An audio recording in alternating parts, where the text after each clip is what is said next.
this week as well. Rachel Kutler has been an organizer with Jews United for Justice since 2021 and is now the Baltimore director.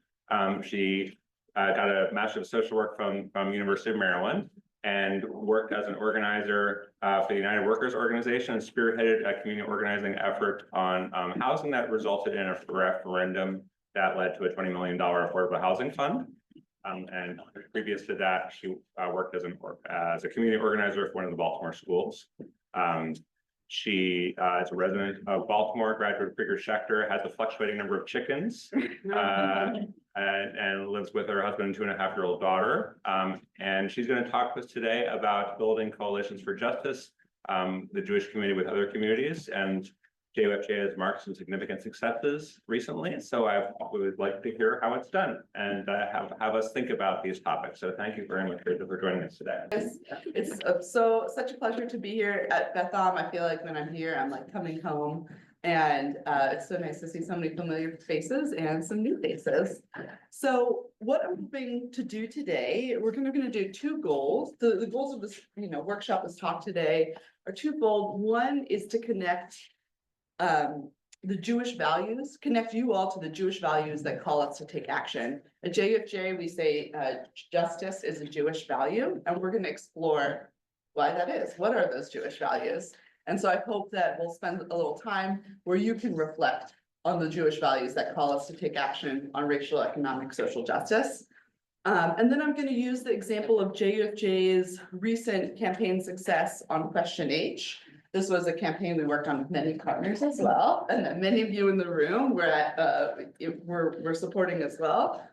And kind of, I'm going to use the Question H case study as an example of the power and necessity of building broad-based multiracial coalitions for transformative change. Despite the fact that the inauguration is in a few days, folks might have some mixed feelings, might be feeling a little bleak.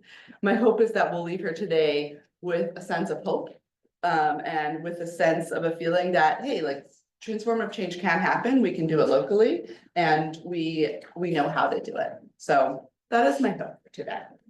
I'm just going to say a moment on JUFJ, and I will say that I was telling folks, I'm just going to say I'm a little nervous. I'm not used to giving talks or like I know I have to talk about our work. So thank you for your patience with me as I'm, trying a new skill and continuing to practice my public speaking. You're among friends. Okay, exactly right. I had to. Okay, so JUFJ advances racial, economic, and social justice. Do you want your slide up now? No, Not yet. But let me this know. part I'll just talk, yeah, and then I'll. In the Baltimore, Washington region by educating and mobilizing our local Jewish communities to take action. We work on issue-based campaigns that can make real concrete improvement in people's lives. So I'll just name like a few. What is an issue-based campaign? A few examples that in our 25-year history and in our 10-year history in Baltimore, I'll show you a few examples of campaigns we've worked on. And maybe actually there are many longer standing JUFJers in this room. Maybe you can popcorn a few. What are some campaigns that we have worked on in the past 10 years in Baltimore, 25 in the state, in the region? Police accountability. Police accountability. Yeah, we won local control of the Baltimore Police Department. Yeah. What's that? Renters' rights. Yeah, we won right to counsel, which allows tenants in rent court to have access to a lawyer to balance the power dynamics in rent court. We worked on $15 minimum. This is like going back way before my time at JUFJ, but $15 minimum wage. We worked on gay marriage. We worked on the Fair Election Fund for public financing of elections. We worked on water accountability and affordability. So these are just a number of issue-based campaigns that we've worked on over our history in the state of Maryland and in our region and in Baltimore. One way we do this work, all of those kind of issue-based campaigns that I referred to, we always work on with partners. It's a critical component of what we do. We strive to work directly with partners and really follow the lead of partners who are comprised of people who are directly impacted by the issues that we're facing. We work with partners to build the collective power needed to undo systemic racism and inequity. Welcome. Hi. Good to see you all. We're committed to working in deep relationship built on mutual trust and respect. And relationship is gonna be a theme that is gonna come out throughout this conversation today. Okay, Do people come to you to partner, or do you? great question. Sorry, Yeah, I'm no, breaking I'm happy to popcorn questions as we go. I also have like a time at the end for questions, Yeah. but I'm happy to popcorn I'm as we breaking go. a rule. This is no rule has been broken. Yeah, so do people come to us to partner? Both. Okay. Yeah, so the way we do campaign selection has changed over the course of, our history. The way we do it locally for our Baltimore City and Baltimore County campaigns. Recently, last year, we just finished a campaign selection process we had a group of leaders who kind of looked at all of the local campaigns we wanted to work on. We did we had all of our local leaders weigh in on what was most exciting to them. And part of the conversation was with the partners who are working on those campaigns. Do we have a role in this coalition? What would our niche be if we worked in this coalition? And we had those kind of conversations, but there are times, so that was us maybe more going out and seeing what folks are working on. But actually, I don't know if I'll talk about this later today, but there's a new kind of formation of folks who are looking to create an offensive strategy in Baltimore to, we'll both defend Baltimore kind of in what we're expecting during Trump era policies. And also create an offensive strategy for progressive Baltimore in the next 4 years. And they came to us. Hey, you're a local organization, you're a base building organization. We need you in the room. That's okay. So it'll be next, yeah. Okay. So we're gonna talk about Jewish values for a few minutes. JFJ strives to be, let me back up for a second. JFJ is not just like a group of friends, Jews who just happen to come together to work on these issues. We're really called to this work by our Jewish values.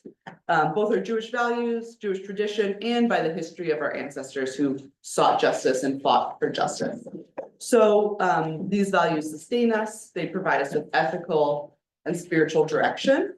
And we're just gonna take a few minutes exploring what some of those values are. In front of you on your table, you should have a document that says JFJ values. These are values that are taken from our strategic plan that again, really undergird, drive our work. I have more. Thank you, Alex, for printing these because I forgot them at the office. Let me see what time it is. Let's take like 3 minutes just to read it to ourselves. And then we're gonna just like have a group discussion with a couple of discussion questions. Which Jewish value most resonates with you?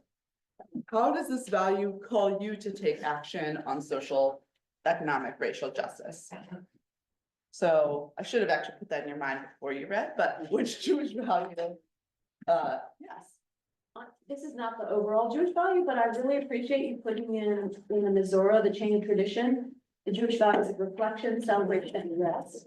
Because I don't know about you, but I feel exhausted by this, having been through this campaign and like, well, I just need to regroup. Yes. Not the J, but just Yes. like the whole thing, and that, I really appreciate that being in there. Yeah, I feel like in community organizing, there's always work, right? You can just be going. So you have to build in rest and prioritize rest because we want to build the world for everyone, which is everyone gets paid well, gets rest, no one should have to work all the time. So thank you.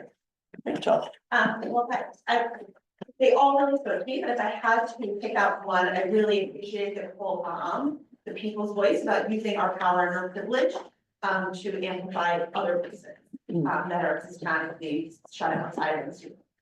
Thanks. Yeah. Yeah. I like the dialectic between, I would, the world is great for me, but I'm dust and ashes, because it's very easily get very overwhelmed by all the bad stuff happening, right? So for me to focus on what one can do, it's very important. Yeah, like similar to the Pirkei vote or the Mishnah vote around, it's not uncommon, like not incumbent on us to finish the work. We're not gonna be able to finish the work, but we can't desist from it either. I like to tell analogy, because I think that the ultimate dignity of all people is important, and the fact that Judaism doesn't just. It, in some ways is very insular, but in other ways doesn't identify that everyone is really in God's mind. Lisa. The first one, mission on vote. I think is much more resonant for me at this stage of my life. Than when I'm with a younger person, and you think you can really turn it all around. And particularly now. Mhm. Yeah, It feels like a place where I can act. And also feel comfortable that I'm not the one who's gonna change everything. right. Yeah. Thank you. It's almost an argument for why we work locally too, why JFJ focuses on local campaigns and, because that's where we can have the most impact. As we say, they all resonate, particularly mental height speaks to me because by nature I'm a pessimist. And, this calls to us to act out of hope for the future, and of course with integrity, being optimistic and solution oriented is an aspiration. I love that. Is there anyone on Zoom that has a chance to look over the document that would want to chime in? Not seeing anyone yet, just want to make sure we're giving you all an opportunity. Okay. Yeah, I am always most motivated by Yitzhak Mitzrayim, as both a Jew and a short person, I know something about depression. And it resonates with me, and that's always been my motivator. why does it resonate with you? It just, I feel like, sometimes I feel like Moses when he sees the Egyptian towering over people and beating them. It's like, I just can't stand to see the powerful oppress those without power. Mhm. I think as an extension of that, it's not exactly here, but Passover every year, it's like Anachnu Yeshua, but like we ourselves are enslaved. And that, the empathy exercise, Mhm. is built into the tradition. Yes. Love that, Ben, please. And like everyone, all of these resonate with me, but the one that sticks out to me is for the Holy One heard the voice of the one who was there. Mhm. And the listening part is, I think, critical for successful campaigns because we have a notion of the good and solution-oriented policies. But sometimes the people who are affected most by these policies get left out in saying what's best for them. Mhm. And this orientation to listening is a sacred act, I think is Yeah, really powerful and sometimes being in a posture of hearing someone else's point of view before imposing your own. yes. I just read Mariam Paba's How much discomfort can the world take? I think it's the name of the essay. She has a whole piece on active listening and the how we all need to be better at listening to one another, particularly in coalition spaces and in like active campaigns. So I recommend the essay. How do these, we'll do 2 more minutes on this. How do you see this value present in either JFJ's work, if you're involved, or any social justice work you're involved in? How do they show up? I really appreciate Ben's highlighting the point about listening to people where they are, because I think it's very hard when people don't believe the thing you think they should believe, right? Talk to them anyway. So I think that always is right? And always is a challenge to the goals and the strategies that we're getting. Mhm. Yeah. Yeah, I mean, oftentimes, in our renters' rights work, this is like a big challenge because, the idea of, talking to renters who are directly impacted when there's, we're in these spaces and some of our base is renters and some of our base is not, and we need to be in community with renters who are directly impacted by the problem, and that is, we don't have great base building organizations that currently exist that are doing that sort of organizing. Yeah.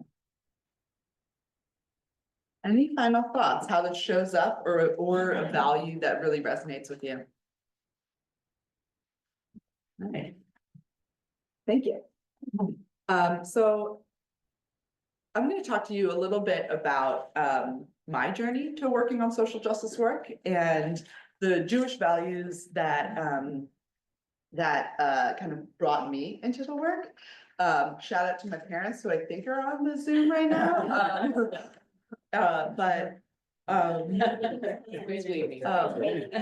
Hey Dad.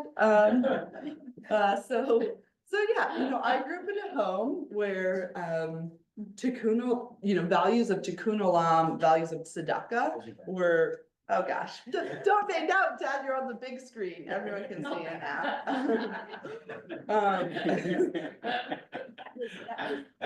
Okay. That was me. I spotlighted. Hilarious, very funny.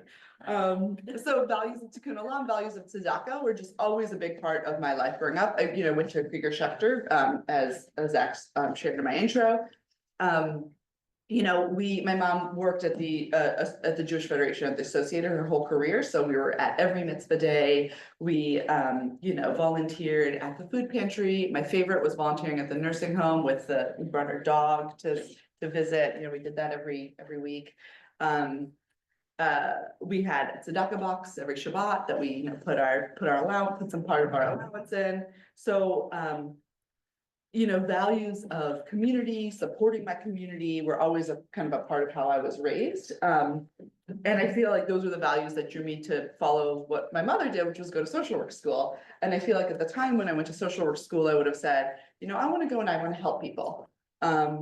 And I started social work school. I was a clinician. I was on the track.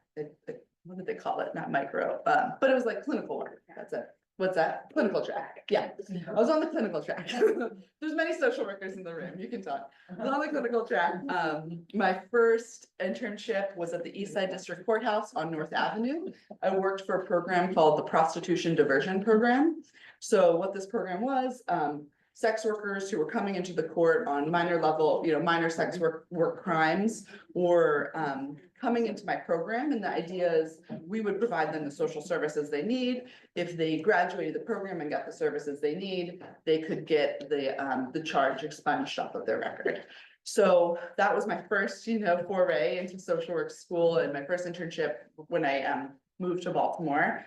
And what I realized very, very quickly was nearly all of the clients that I worked with were experiencing housing insecurity. They were engaging in sex work for survival, and most of the time they were homeless or needed housing. And so I spent most of my days when a client came in, spent a lot of my days, not most days, spent a lot of my days calling around to all of the homeless shelters to try and find folks beds. If you have ever done that, you know how frustrating that experience is, right? You either don't get anyone to answer, beds are full, or your client doesn't even want to go there because they don't feel safe there. So I kind of started to feel like my work as a case manager was like walking into a brick wall every day. And I feel like at that point started to shift my analysis from it really radicalized me working in that job, where I realized that kind of helping people, like coming in with all my energy, helping like wasn't going to do enough when the whole system, when the housing system, the structure was broken.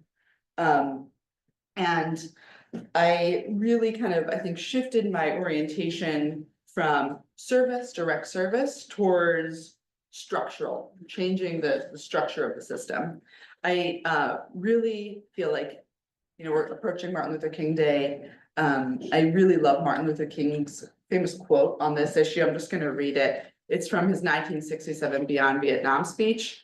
True compassion is more than flinging a coin to a beggar. It understands that an edifice which produces beggars needs restructuring. So, again, that's when in school, I shifted my major suddenly, or my focus from clinical to macro. In the macro track, I focused on community organizing, nonprofit management, policy. And, the rest is history. Then I went to, my second year interned at Healthcare for the Homeless in their policy department. And then when I graduated school, the first job I had was, Zach mentioned it briefly, was working in an organization called United Workers. And the first campaign that I worked on, was for the affordable, forming a coalition called the Housing Roundtable. And, it was a huge, I built this coalition, it was a huge coalition representing people experiencing homelessness, renters and homeowners, all organizing for more affordable housing in Baltimore. And it was really critical that we had kind of those three categories of folks uniting across divisions, lines of divisions, uniting across kind of categories where folks are often siloed. And it was my first foray into a really visionary campaign. We built up this housing roundtable. We worked on a campaign to build the Affordable Housing Trust Fund. This was something that, was building the Affordable Housing Trust Fund. Was it transformative? I don't know if you can say it was transformative, but I will say when we started that campaign, people did not think it could happen. They're like, Baltimore is a tax broke city, we're broke, we cannot have a trust fund the way that DC has one. We can't fund affordable housing, that's the Fed's job. That was what we were told time and time again. We built an enormous campaign with this powerful coalition. It took us 5-6 years, and now we have a reoccurring affordable housing trust fund that every year raises about $20 million for affordable housing in the city. So, again, my first foray into, the power of multiracial coalitions that unite folks across difference. So I think, yeah, let me pause there. Any questions so far? What was the biggest challenge you faced in that organizing for the housing fund? Oh, for the Affordable Housing Trust Fund in particular? Yeah. Do we have a day? I don't even know where to begin on that, Zach, because there was so, the work was so. Okay, so we worked with a lot of nonprofit organizations that were housing developers. And sometimes they are really concerned about, pushing the bill, working on a political campaign. Part of that work, I started work to create a couple of community land trusts in Baltimore. So Northeast Housing Initiative in Northeast Baltimore, Tri-City Land Trust. We supported these small community land trust organizations that were working on developing affordable housing. And once we got them started, folks kind of ended up becoming really conservative because they wanted to, take care of their house. And it was sometimes hard to push people into a big citywide campaign, even though it was going to be beneficial for everyone. Folks were worried about, yeah, I think pushing the bill. I could say more on it, but yeah. Yes. Do you prioritize going into structures that already exist? Which seems like what's necessary in Baltimore instead of building a new, every time I drive around. Oh, And I'm like, why do they think they need to build a new building? yeah. We have enough buildings in Baltimore. Totally. Well, so the way the Affordable Housing Trust Fund works is it raises the money and then they put out an RFP. They say who can, they put out a request for proposals, who wants to build the housing, and then the nonprofit developers, they apply to get chunks of money. So it varies depending on how those developers are choosing to build affordable housing.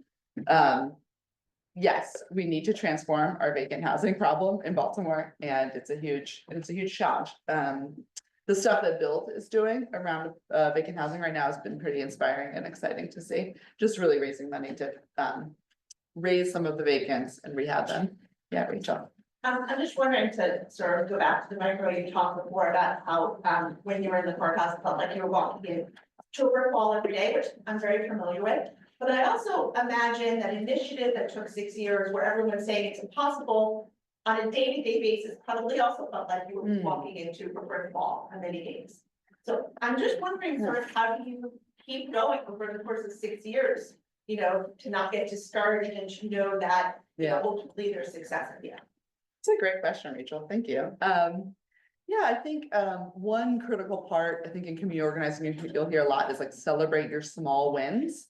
And so when we, developed this campaign, there was many kind of components along the, like many, there was a big picture strategy to win the trust fund, but there was a lot of, steps along the way that we had to accomplish to get there.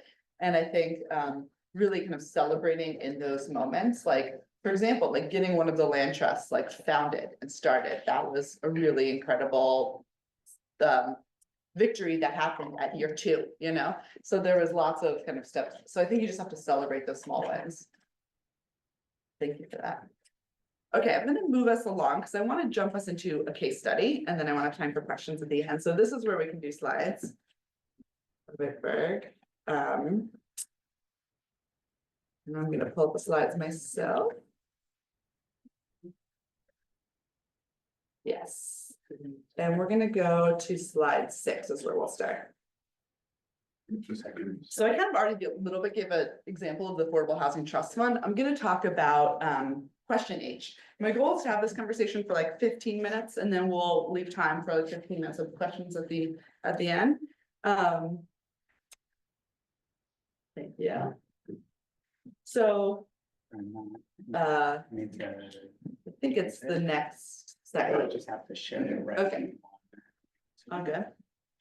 So the thesis that we're gonna work with today, is, this is really like, this is partially JFJ, like the approach JFJ takes, but my personal, like thesis values is, Let me know when I get to the. I think you're gonna go back. There we go. Here we are. Where is it? Thank you. Okay. Oh, it has a 6 on it. There you go. Broad multiracial coalitions have the power to drive transformative change. And I'm gonna even make the argument that they're necessary to create transformative change. So first I'm gonna talk about how do we do that? How do we organize? And we can go to the next slide. And sorry, I'm, simultaneously looking at some notes here for myself.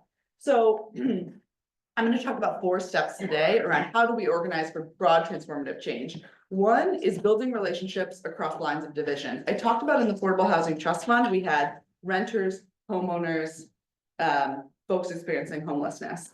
Our opponents win when we are divided. Right? We need to, it's a classic tactic that breaks up movements, just like COINTELPRO and Black Panthers is perfect, is the biggest, one of the top examples that comes to mind. But we have to get out of our silos and unite across lines of difference. And this is when we become truly accountable. Bless you. I really appreciate this. I don't know that maybe the political cartoon is a little hard to see, but this is from 1967. Wow. It's a political cartoon from the Poor People's Campaign. So King's, what's that? What's it say? Yeah, so it says, you want to read it? Sure, Yeah, go it ahead. says. I'll even do You have to read the like tags on people's pants. Yeah, there are pant legs that say American Indians, poor whites, Puerto Ricans, blacks. And then underneath it says, what worries me, Senator, is that they're getting into step.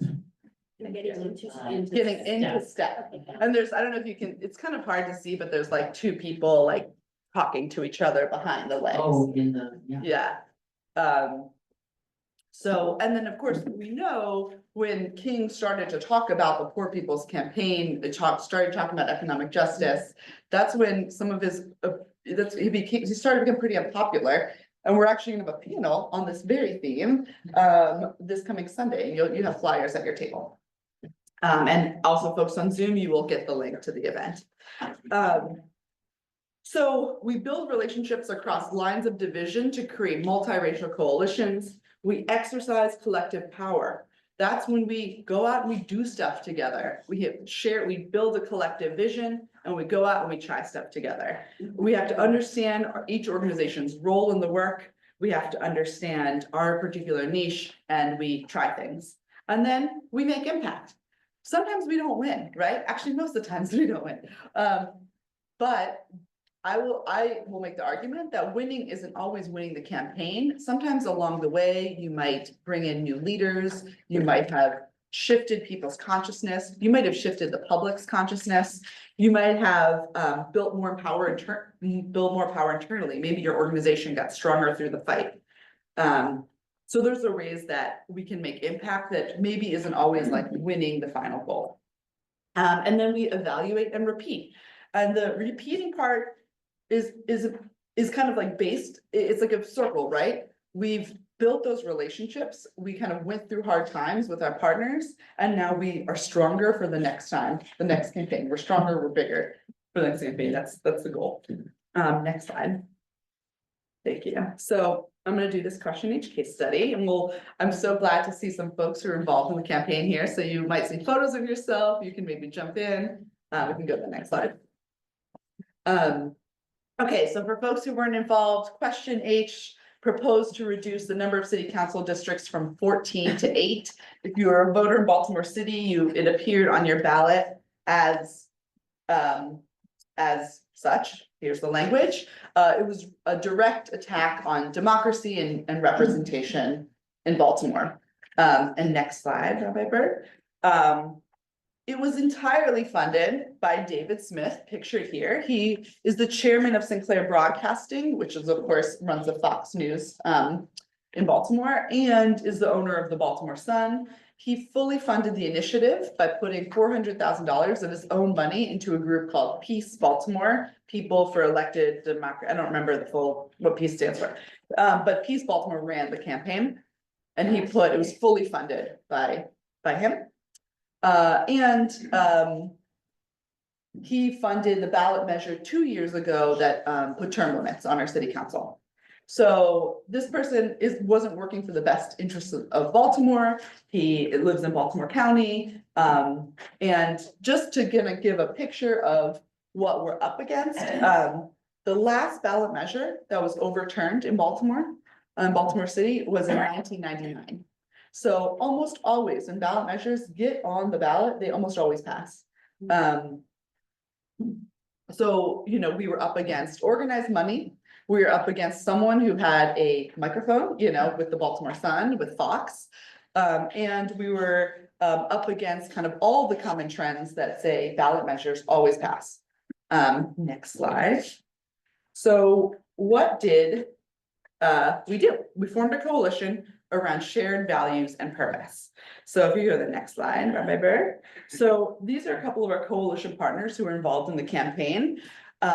These are partners who don't always work together, right? So we have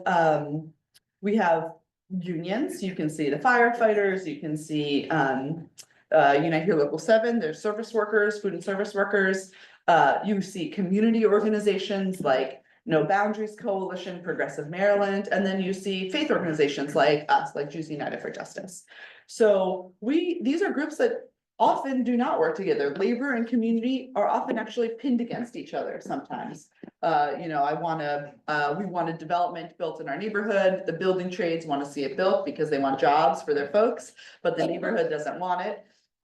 So labor and community can often get pinned against each other. But we knew that in order to combat everything that was on the previous slide, the organized money, David Smith, we really need to build a broad-based, powerful coalition. JUFJ played a major role in this coalition. We're leaders on the steering committee. Beth Om's very own Matthew Weinstein led the whole election day volunteer operation. He did an incredible job with that. Right, so these were our coalition partners. We came together around a shared purpose, which was standing up for democracy in Baltimore, stopping question H. And one thing that was really important as we did this was creating a governance structure that was transparent and accountable. So we had a steering committee for the coalition, we had a wider coalition, and we did a wide range of recruitment to bring various organizations who had a stake in the matter at the table. Next slide. We developed a strategy and tactics where each organization focused on their niche. They focused on what they could bring. our goal, we knew that in order to win question H, does anyone guess like how many voters we had to talk to? We call it the win number. What the win number was for this campaign? 20,000. 20, okay. Yeah, we had to talk to and convince 100,000 voters to win this campaign. Right, we were up against a lot. And we knew that personal interactions were going to be much more effective than running an ad, you know, running like ads on the radio or in the newspaper. And we knew that that was the strength that we could bring. So if you can go to the next slide, Dr. Piper, thank you. What did we do? What was what strategy, what tactics did we deploy? I will say for this campaign, it's a little bit, the one thing about it is a little more straightforward, right? We just had to go and talk to as many voters as possible and convince them why question H was a bad deal. It's very different than a campaign that's like influencing the city council to pass a bill. So I do want to like put like a caveat on that. So what did we do? We canvassed. We did a community canvass. That was what JFJ ran, where we knocked on doors. I'm seeing some of our door knockers here. We did a labor canvas. That's not something that JFJ ran, but all of our partners in the labor movement talked to all of the folks in their unit, like talked to all of their members. We did community outreach presentations. Baltimore is a city of neighborhoods, right? We have 250 neighborhoods. We tried to talk to every one of them. Faith-based outreach, churches, synagogues, all of it. We did a presentation here at Betham. Thank you for hosting us. Media and communications, while this was not JFJ's particular like strength, there was a group that was really working on a communication strategy that did run radio ads, that did run ads on Facebook. So there was that component as well. There was a group that was mobilizing elected officials. All 14 current city council members came out against this bill. It was, of course, their job, but they came out against it. And then there's fundraising, right? Like we were up against a campaign that was funded to the tune of $400,000. So we had to raise some money ourselves too, because printing costs money. And then the big piece was talking to voters. We knew that this strategy had to include a mass mobilization of volunteers on election day to talk to as many people as possible. Next slide, Rabbi. And you can see some of the numbers. We did a tremendous amount of it. We talked to 35,000, we knocked on 35,000 doors as a coalition. We did, I think this is a typo, we did 45 community presentations. We didn't get launch as much of our faith-based outreach as we wanted to, but we did presentations in houses of worship, including Betham, tabling at community events, and then what I thought was truly incredible, and again, huge props to Matt Weinstein who ran this program, but we mobilized 236 volunteers on election day. Okay, next slide. You might see some friendly faces in some of these pictures. I think, Lisa, these are your hands that were published in the Baltimore Sun. All right, next slide. And so what happened? We won. Yay. And not only did we win, we won by a landslide, right? Look at these numbers. It was 36, it was almost 40% to 63%. So this is like, again, we were told this cannot be done. Like ballot measures don't get overturned in Baltimore, and we did it. And what we saw is that our talking to voters really did make the difference, because when the early returns are coming in, the earliest returns were folks who sent in mail-in ballots, like the earliest mail-in ballots. Those were kind of falling half and half, like folks were voting 50% for and 50% against, because we realized when we hadn't talked to people, when they they were kind of voting 50-50, when we did talk to people, and when we got people on election day, it made the real difference. We convinced people, so. There were also people stationed outside polling places. That's, yes, Right, yes. so I saw, there was somebody at the corner here all day saying, hey, have you heard about question H? Yes. And that was, I think, really helpful also to catch people. Yeah, thank you, Rabbi Berg, to clarify. I was there for another Oh, yeah. issue, but you had at least 2, 3, 4 people the whole time. Yep, For early voting, and I can't go to every precinct. yeah, Boy, you were, every precinct I Yeah. was at. Yeah. You had yeah, a couple of people, and you can just see it from here, that the Yeah. election on voting day really made a difference. Yeah. And I don't know what the reason to vote for the amendment would be. Yeah. You had 14 people whose literally jobs depended on it, and anybody with any policy that's been dealing at all with any person in the city was also against that. So it was a great election day, yeah. grassroots effort. It Thank was you. tremendous. Yeah, I'm sorry, I think I jumped quickly. I was talking about election day mobilization, and what I meant was all of the volunteers who worked at the polls those were those numbers, like 200, we mobilized 236 volunteers on election day to stand outside at polls for 4-hour chunks of time. I think Ben did it, many of you did in the room, I think And- Ralph Tyler did. Ralph Tyler did it, we were at 85 poll sites across the city that day. Okay, what time? It is, I think we have to skip the video unfortunately, but it's just a 2-minute news clip that kind of sums up the campaign. You can all get the PowerPoint afterwards. I will suggest that you take a look at it. And you can we'll go to the next slide. If it allows you to. Is that it? Oh. something No, I back, think- maybe. Next slide. Oh, I didn't know, that is right, sorry.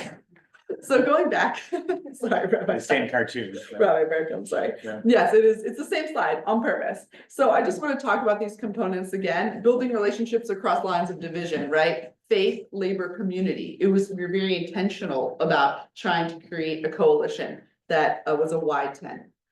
We exercised collective power. We understood each organization's different strengths in the matter. We understood what each of us could bring to the table. We made an impact. We tried it and we won. And now we're evaluating and repeating, right? So now we're kind of in the moment of what comes next. We built this strong coalition. What's next for us? So I'm just gonna do this one slide very quickly so folks know kind of like what's the next big thing for JFJ. Next slide.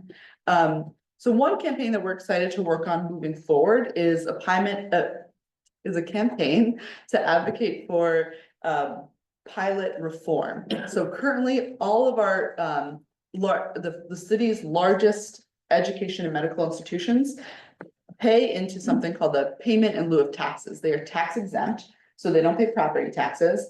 But what they do is they put money into a pilot, the payment in lieu of taxes, for all of, to pay for the city services that they utilize. Right now, these 14 institutions, Hopkins, Mercy, all, major hospitals in the city. Their contribution is just 1.57% of their operating income. So it's pennies, right? They're tax exempt, they make huge incomes, and they pay pennies of what they would owe on their assessed value if they were not tax exempt. Baltimore went into this agreement in 2016 and it comes out of date in 2026. There's a renegotiation in 2026. So next slide, Rabbi Berg. So what we are working on here, the 14 institutions, if you, in the next slide. Yeah, so these are the 14 institutions. They cost us $41 million in city services. So if you actually look at them, what they utilize in terms of trash, roads, all the city services. And what do they pay? They cost us 41 million annually. They pay 6 million annually. So one thing, the next campaign we're working on that we're really excited about, that's sort of big, that we really think is big and transformative, is what we're calling pilot reform. And we're working on a campaign, in a coalition with many partners, including 1199 SEIU, the health workers, and many others, but those are the folks leading that campaign. Yeah. It expires in 2026, so we're starting now. Yeah. Can I ask one question about this? Yeah, and we'll actually just go into questions. How normative is it for these kinds of exemptions to exist? Like, are major hospitals and universities and other cities also given this kind of a tax break? Or Yeah. is is Baltimore kind of weird in this? Synagogue is also get the tax break. Yes, all nonprofits. Well, right, but Synagogue is included in. that I think is a Yes, federal exemption. right, I'm tax, talking yeah, about the nonprofits local- are tax exempt. Yeah, Right, Well- including customs, so the exemption is universal, the pilot Yes. is like an exemption to the exemption. right, and that's what I'm asking, is it I like, mean, there are other. does Sloan cities- Kettering not pay any taxes, right? Does University of Chicago not pay any taxes? Right, Yes. so these major institutions, not, if they are nonprofit, they are tax exempt. Now, many cities have pilot agreements, and I didn't, because I didn't have so many slides to like, I didn't include this slide, but this campaign is following off examples in Providence, Boston, and what's the third city where they engaged, where they have much more equitable pilot arrangements. So right now, you know, they pay pennies, they New pay, Haven, does it? what's that? Is New Haven, does it one? I would say, I can look it up, Zach. To the fights in New Haven 25 years ago, I'm not sure how successful Okay, they sorry, were. you're wrong. Mhm. New Haven is which college again? Yeah. Yeah, no, I think New Haven, I think, I didn't remember. Yeah, it's Connecticut Center for New Economy, it's the Yale. Yeah. It's gonna- Okay, there's lots of Wait, questions. can you finish your thought that you were gonna? Oh, so yes, there are other cities, and I'm checking our time. All right, well, let's just spend the next 8 minutes on questions. So there are other cities that have more equitable agreements. In the example, I think that we're following in Boston, they have entered into agreement where those institutions pay 25% of their assessed value. So they're still not paying 100% of what they would pay in taxes, but it's much closer than what they pay now in Baltimore, which is a tiny percent. Yeah. Okay, I see hands. Yes, and then, Thank you for this. I didn't know about the pilot program. Great. How do you square that with the current new Republican administration's commitment to removing tax exemptions? So it's like kind of a right-wing thing to remove tax exemptions as a status. It's part of Project 2025. right. How do you distinguish what the work here in the pilot Yeah. program is doing from that thing that's coming down the highway with the Mack truck? It's a good question. I mean, so we focus locally, right? And we feel like we can really like win in this kind of. In the era we're entering of a right-wing agenda, we feel like we can make the most impact locally, and we can be a haven for progressive policy. Now, if there's a national policy that's going to, you know, it's a good question. I need to think more about it. I think, like, what is the likelihood of, if there are national bills that like we need to pay attention to, we will. We work with national partners who are working on that level, like,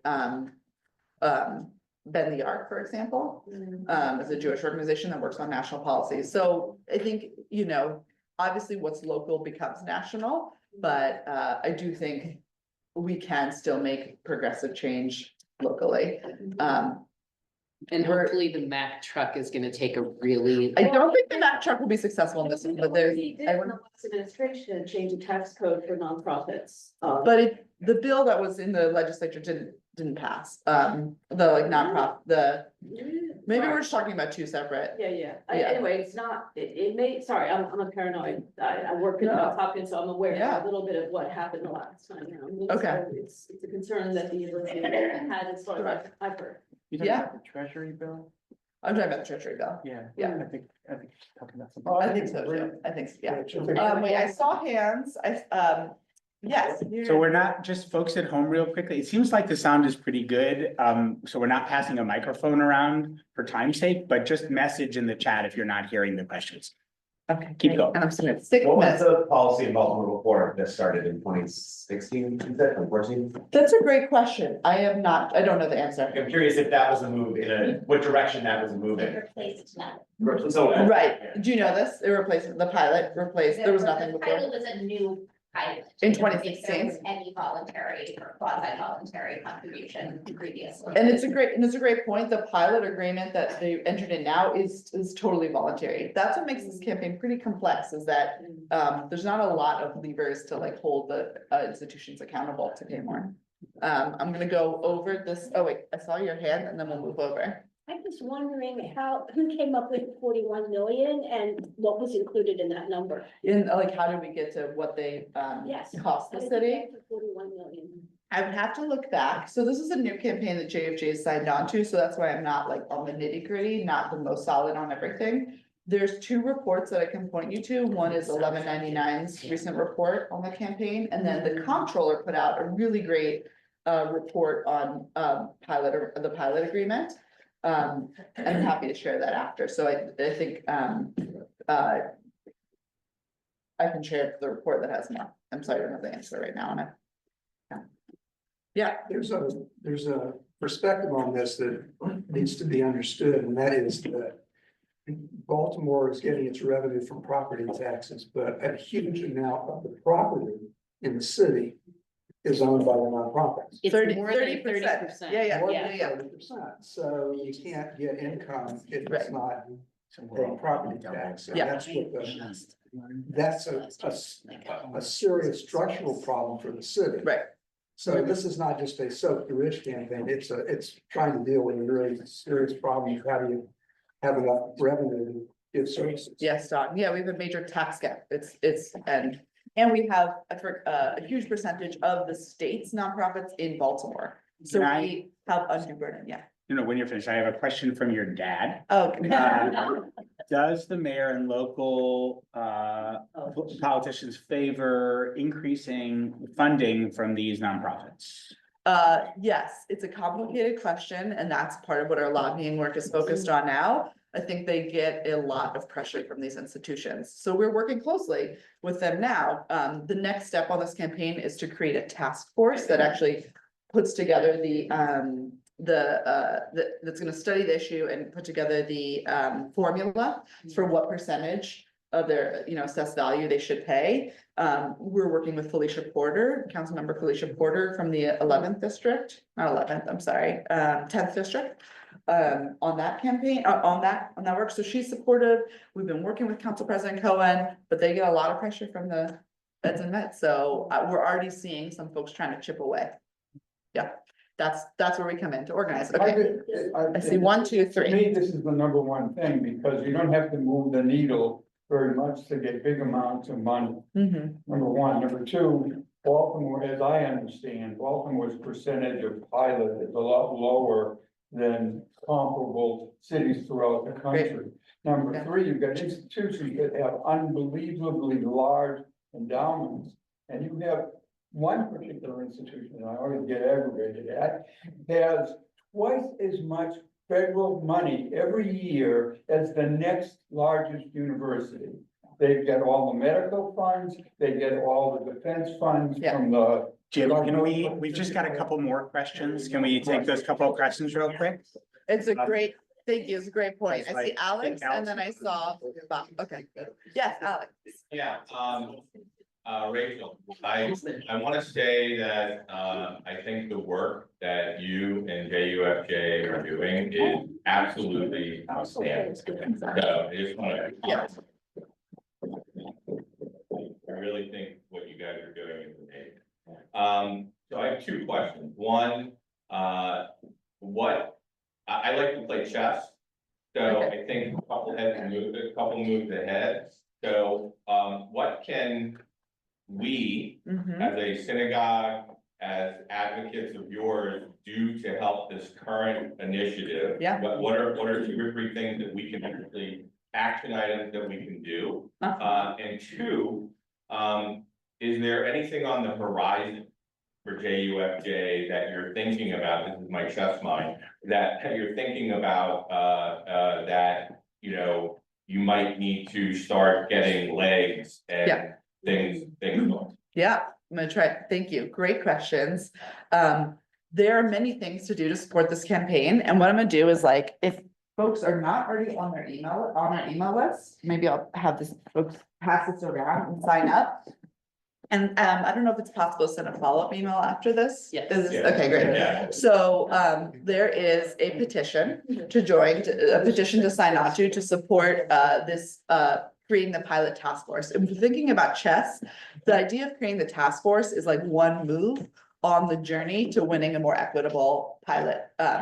So there's there's the petition, and then we're gearing up for a hearing where we need to show our power at city council to say, hey, the public is demanding a better pilot agreement, and you know, we have to tell our electeds that they can't recant on this, right? We need them to be strong on this. So we're going to be organizing folks to attend the hearing, and there's a press conference along the way to continue to build kind of the public narrative around the issue.